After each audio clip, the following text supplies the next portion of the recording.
Hey everyone, Marty Snider, Steve Letarte, Brad Daugherty joining you here after Martin Truex Jr.'s big win at Dover. But the talk was stage one, the wreck with Ross Chastain and Kyle Larson. Brad, Ross Chastain's making friends again. I mean, isn't that way too early to make a move like that? Not if you're Ross Chastain, it's not. Yeah, he doesn't have a lot of comrades in that garage. I'm watching that, and he gets into Brendan Poole, and I know that Ross said he was going to try to go with him and pass, behind, go below Kyle Larson. But you're going into the corner. You got to throttle. You got to brake. You're going into the corner. You're loading up behind the guy. This happens too much with Ross Chastain. So it's either one of two things. It's either he's that guy that is just prickly and he's just going to run you over because that's all he can do is see out of the front of the windshield, or either he's a guy that's just a little bit in over his head a lot of the times, trying to maximize his potential, and he puts himself in these positions. But we've seen it one too many times. There's no conversation. There's no excuse for it.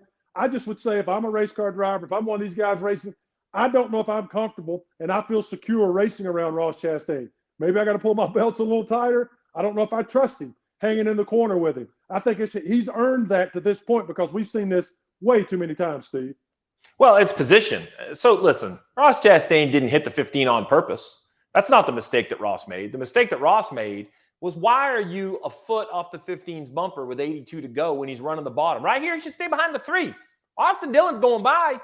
He's following the 15 into the corner. I believe Brendan Poole's out of gas way before Ross Chastain expects it. And for that reason, Ross Chastain sends him off into the corner. That's not Brendan Poole's fault. That's Ross Chastain's. It's not malice, Marty. What it is aggression in the wrong position. And I think that is what we're talking about here, and that is Ross Chastain's signature.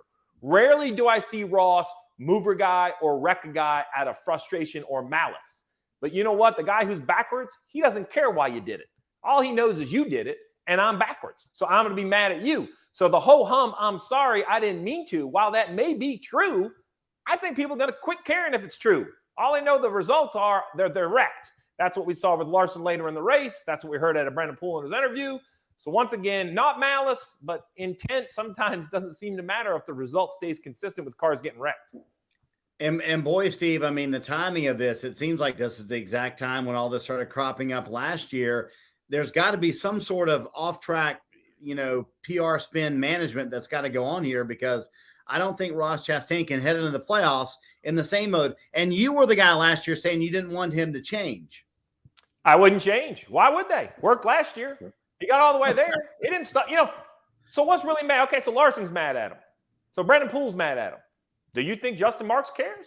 Do you think his race team at Trackhouse cares? I'm not sure they do. They probably don't love it. They probably will reach out and at least offer an olive branch to Kyle Larson or Brad. Maybe they don't. I'm sure you played against people in basketball that didn't like you, and you didn't like them, and you didn't care if they liked you. And Ross Chastain, I think he is going to reach out to Brendan Poole because he felt bad, and that's what we heard after the race in his interview. But as far as the downstream effects, I haven't seen anything out of Ross that says he's going to. At what point is he who he is? At what point do we stop thinking he's going to change? He's done this for quite some time now. Yeah, I totally agree with that, and I back you up on that 100%. I think that at the end of the day, you stop apologizing, because after a while, it starts to sound disingenuous when you're sitting there saying, I didn't mean to do that, I'll call him on Monday. You don't have to say that at all. It is who you are. And if you're driving that race car on kill all the time in order to get to maximize your ability and potential, it is what it is. Now, if I'm participating, competing against you, I've got to make the adjustments to race you. And even that becomes a favor for Ross Chastain. So, yeah, I don't want to hear, I'm sorry, didn't mean for that to happen. Nah, man, I think you get out of that race car and say, hey, I race hard. It's what I do. It's who I am. I was trying to go here.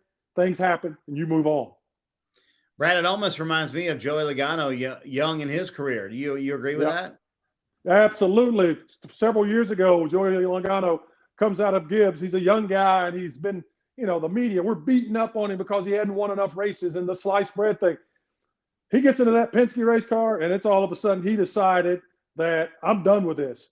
If you're in my way, I'm going to run you over. If you try to wreck me, I'm going to wait, and I'm going to wreck you first. I want to make sure I take care of business.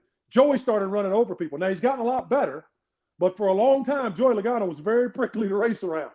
And it's garnered success and championships for him. So there's something right about it, you know.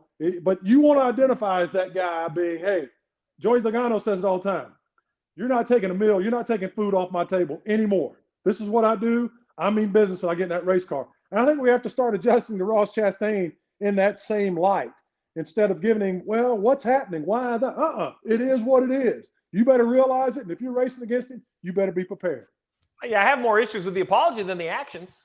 And here's why. I mean, look, at some point, sports are the best reality TV in the world. It's the last thing in the world that's not scripted. This is real. They don't care about one another. They don't like each other. They want to win. So, you know, this is Ross's style.